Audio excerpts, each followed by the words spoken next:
All right, Ravens fam, I'm back with part three to this series of videos where I'm just speaking about where I think we should go from here as a team. This is definitely going to be a very important offseason because we came up short, and unfortunately, not only did we come up short, we came up short in a year where almost half of our team is going to be free agents, and there's going to be so much reorganizing that's going to have to happen. But in part one, I kind of just talked about the team as a whole.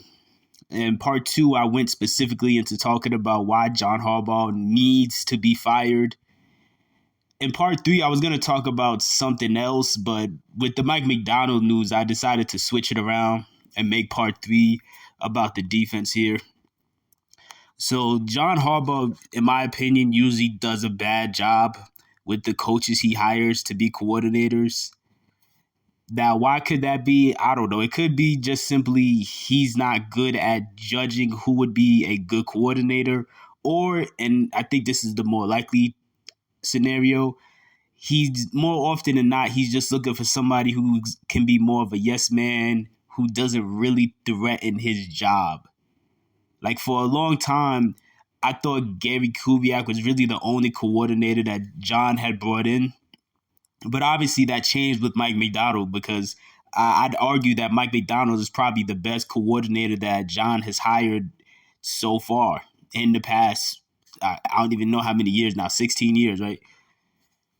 So at the time when they hired Mike McDonald, it was considered very controversial, but clearly that ended up being the right decision. Mike, obviously, we know Mike was on the staff, but then he went to Michigan to go with John's brother, Jim Harbaugh, and then he came back here.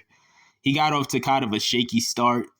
Like the best example was that Miami Dolphins game last year where we were up 21 points in the fourth quarter and that defense just got lit up. They just got completely lit up by Tua and Tyreek and Jalen Waddle, and they let them score 28 points in the fourth quarter to win 42-38. So at that time, it definitely was looking shaky. He was getting lit. The defense he was trying to create at the time was getting lit up the same way it was getting lit up in the air when we still had Wink Martindale. But that changed very quickly. Obviously, Mike McDonald he adapts fast. He evolves fast, and he's proven to be a defensive genius in my opinion. Like many people have compared him, basically said that he could be the next great, not just defensive mind, but if he was to get a head coaching position, he would be the next, like kind of like Sean McVay, like that young guru who just takes a team and puts them over the top. And I was hoping that the Ravens had enough foresight to actually see that and say, hey, let's gear this guy up to take over the team. That way we never lose him again. Like I said in the John Harbaugh video, I would have rather them just fire John now and promote Mike McDonald before any of these teams make him an offer, because we all knew once the stories came out saying that he was getting interviewed that he was gonna get hired in more or less a week. And now, I mean, it's been less than a week. And the news already came out yesterday. It broke yesterday that the Seattle Seahawks have officially named Mike McDonald their new head coach. So it definitely sucks to see. It was fun while it lasted, obviously. The most impressive win, in my opinion, the most impressive defensive performance that we had under Mike McDonald, to me, I would say would be the Miami Dolphins game that we just had a few weeks ago. And I'm not saying that because it was truly the best performance. I mean, you could argue it was. We beat them by 37, but the only reason I say that to me was the most impressive win is because that felt like a full circle kind of moment. Like a year ago, we got completely torched by them. They dropped 42 on us. They dropped 28 in the fourth quarter.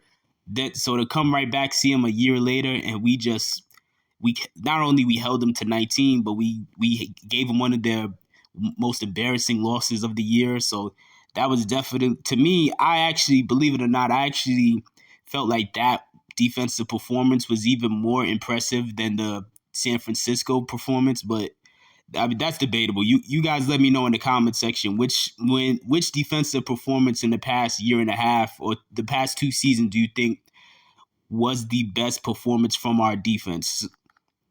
So as far as like Seattle, they got a lot of dogs over there. I'm assuming he's already announced that he's taking one person from the staff with him.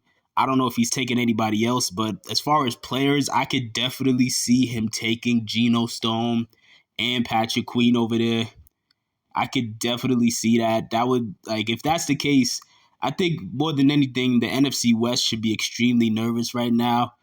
I'm not sure what they're gonna do offensively as far as their coordinators and as far as like are they gonna keep Geno Smith and whatever, but or as far as the defensive side goes, I think that's gonna cause a lot of problems. We saw what Mike McDonald did this year against San Francisco, so now he's gonna get a chance to go match up against them 2 times a year. So Kyle Shanahan, in my opinion, should be pretty nervous about that, but again, we got to wait and see because, again, we don't know if Mike is going to turn out to be a great head coach. I think he will. Like, most likely he's going to. But at the same time, you never know. Sometimes some guys, it just doesn't work out. But in the case of Mike, I think most likely is going to work out. So another thing that happened shortly after it was announced that Mike was hired was Zach Orr got promoted. So former player Zach Orr, he played for us. He made the All-Pro team a few years ago. He got promoted now, so now he's going to be the defensive coordinator. So I'm pretty interested to see how that works out. I'm hoping that he's good at the job. I think most likely he will.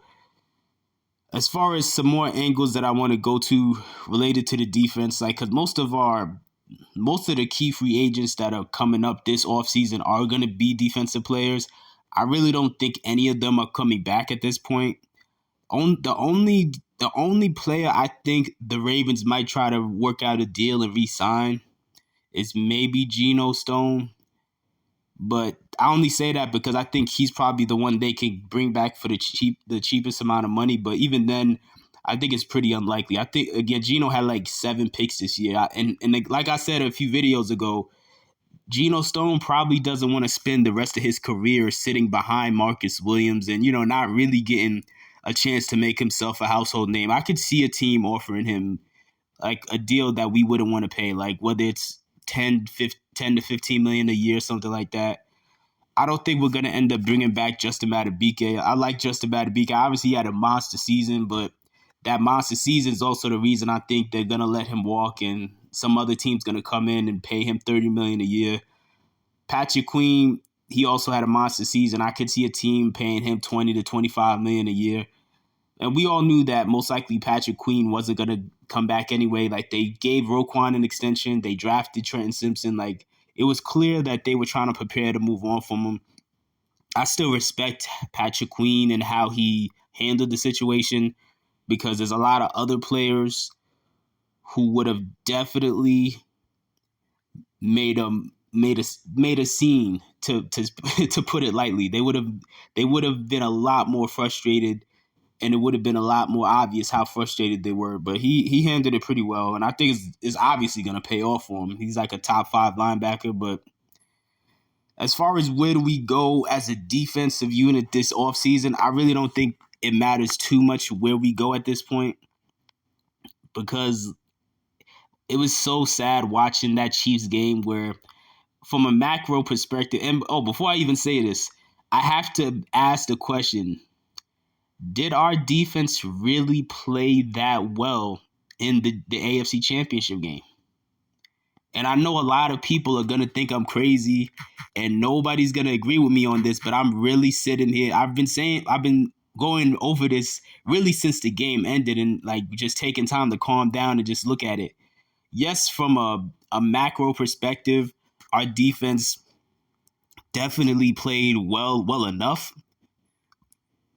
But I actually had to push back on it. The reason I had to push back on it and say I don't think the defense played particularly well is, I mean, they still played fairly well, but on a scale to 1 to 10, I would say maybe a 6.5. And some people might say, why would I say that? Because they're saying, man, like they held the Chiefs to 17 points. Number one, the reason I don't think that's that impressive is because the Chiefs have struggled to score 20 points all year. Like there were 7 games this year where the Chiefs scored 20 points or fewer. So holding this iteration of the Chiefs to 17 points, yeah, that's solid, but that's not like super mind blowing. Like, because this is the weakest offensive version of the Chiefs we have seen in the Patrick Mahomes era. So holding them to 17 isn't really that impressive, in my opinion, especially for a defense like ours who has played much better offenses this year and held them to 6 points like we did Detroit, or held them to, what was it, 19 points like we did against the Niners, or 19 points like we did against the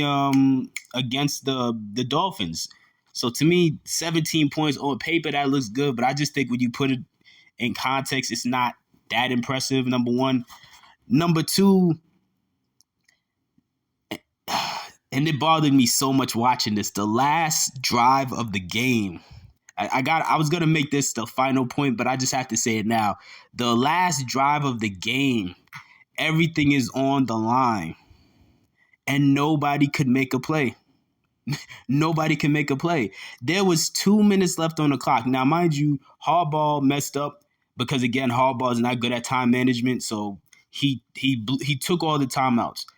But still, there was 2 minutes left in the game. It was 3rd and 6.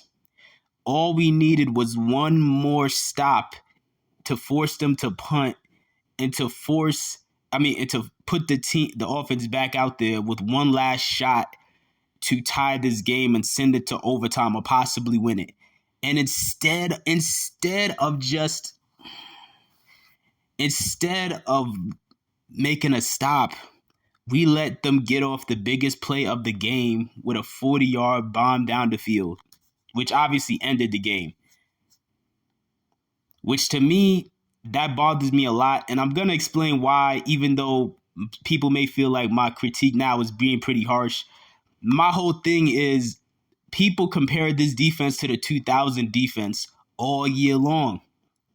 I know y'all saw the videos from some of these YouTubers who kept hyping up this defense all year long and saying that it's the 2000s defense reincarnated, Roquan's the next Ray Lewis, and all this nonsense they kept pushing. So if you want to hold them to that, if you want to make that comparison, you got to hold them to that standard. And the 2000 defense wouldn't have allowed that to happen. We didn't force any turnovers. The closest thing we did was force a turnover on downs I think it was like the second quarter. That's the only major thing that the defense did. Otherwise, the defense really only played well for like 1.5 quarters. It was the third quarter they shut them down, and then most of the fourth quarter. I can't even say the whole fourth quarter, because in that last drive, when we needed that one last stop, they couldn't do it. And if you want to be compared to the 2000 defense, the 2000 defense would have done it. We know they would have done it. And this is why I kept saying I did several videos about this like 2-3 years ago or whatever, where I told a lot of Ravens fans, let go of this fantasy of the 2000 defense coming back. It's unrealistic. It's clear as day that it's unrealistic. It is 2024. If you make eye contact with Patrick Mahomes, that's 15 yards. That's a 15-yard penalty. And you're over here having these stupid-ass wet dreams about bringing back a defense from 24 years ago? Like, what is wrong with some of these people? You have to readjust your expectations. I tried to be quiet about it because this defense had a chance to go down as legendary in their own right. If we would have finished the job and got the ring, this defense, they still wouldn't have been as good as the 2000 defense, but I felt like they they would have been legendary in their own right. But the problem is now, because we didn't finish the job, this year's defense is now in the same territory of like the 2006 defense, where, yeah, you could remember it. Yeah, in your mind, you're like, oh, yeah, they were pretty good, but you're not going to view them as legendary because we only went so far.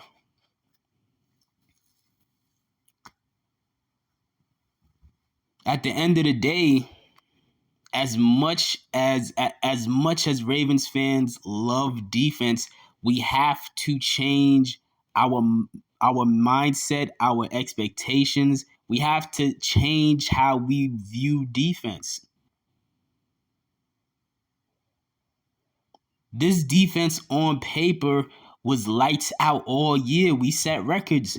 Like we led the league in sacks. We led the league in turnovers. I mean, forced turnovers. We led the league in what else? We led the league in points allowed. But unfortunately, in these moments of truth, in the moment of truth in this game, nobody on the defense really stepped up and showed that they were really that guy. Which is crazy to say, because everybody all year was looking like they were that guy. Everybody. But in this game, the only person who was trying was Kyle Hamilton on defense. And even then, Kyle Hamilton still got torched. Now, I still think Kyle Hamilton's the best safety in the league, but at the same time, we got to change how we view somebody. We got to change how we view that side of the ball. Because all these key free agents we signed in the offseason and in the beginning of the season, all the draft picks that we put into that side of the ball, all the effort that we put in, and then it still really didn't matter. And then you look at a team like the Chiefs. In my opinion, I think they're an okay defense. Now, I know people may call me crazy, but like I said, I think they're an okay defense. They're okay at stopping the run. They're really good at disrupting a team's passing game. Team's passing attack. They're really good at disrupting that.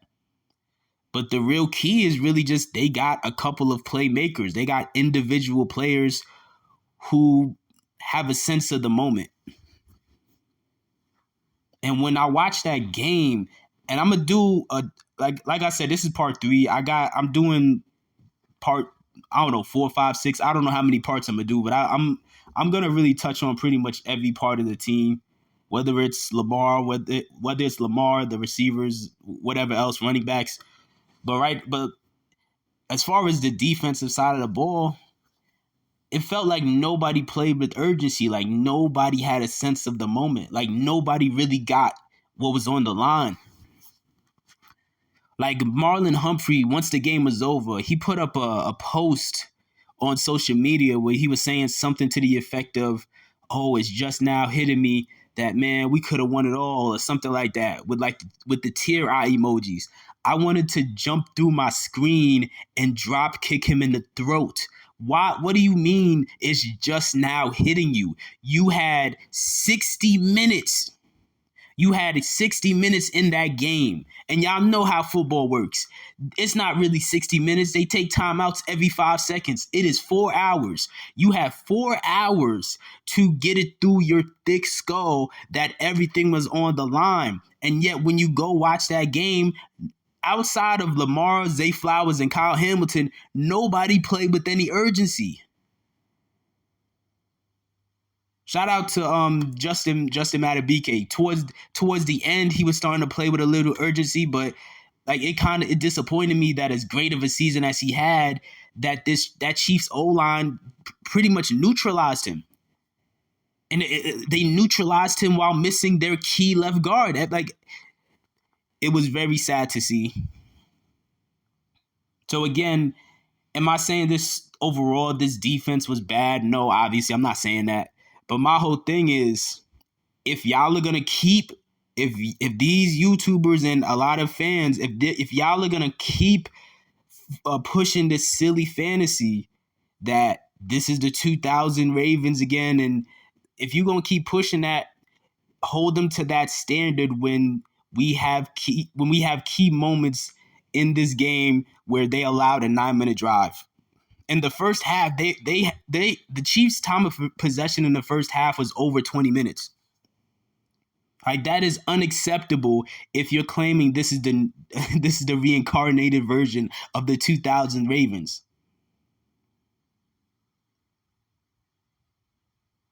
Now, if you wanted to be more realistic and just say, hey, look, by today's standards, this is a top tier defense, then I would agree with you, obviously. And also, I wouldn't even bother asking a question as silly as, did they really play well? Because, yes, from a macro perspective, they played well. They held them to 17. They forced them to punt the ball a decent amount of times. But because we put this ridiculous amount of attention emphasizing and glorifying and hyping up the defense, I have to go a step further with the critique. But as far as where we go from here, like I said, I don't think they're going to bring most of the free agents back. Trenton Simpson, we're going to see next year what he's about.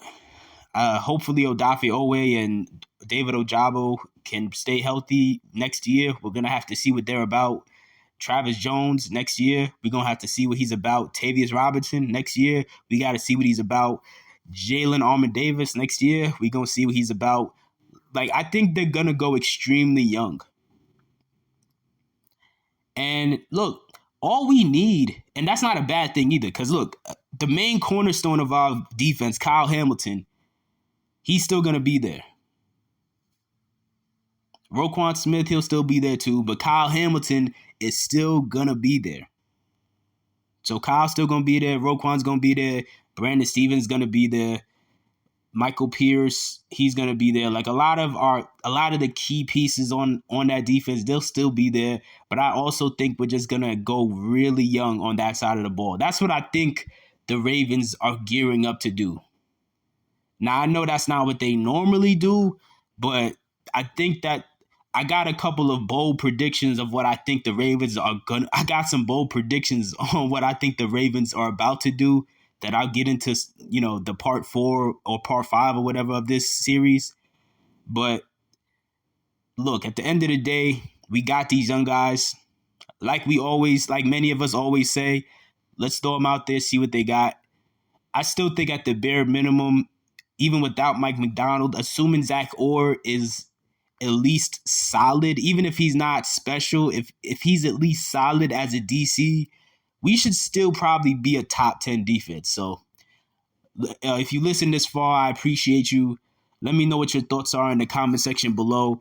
Do you think that Mike McDonald is going to become the next great coach in the NFL? Do you think Zach Orr will be a good replacement for him? And do you think there's any free agents that we're going to sign that are currently free agents that we had on the team already? And if so, which players do you think is going to be?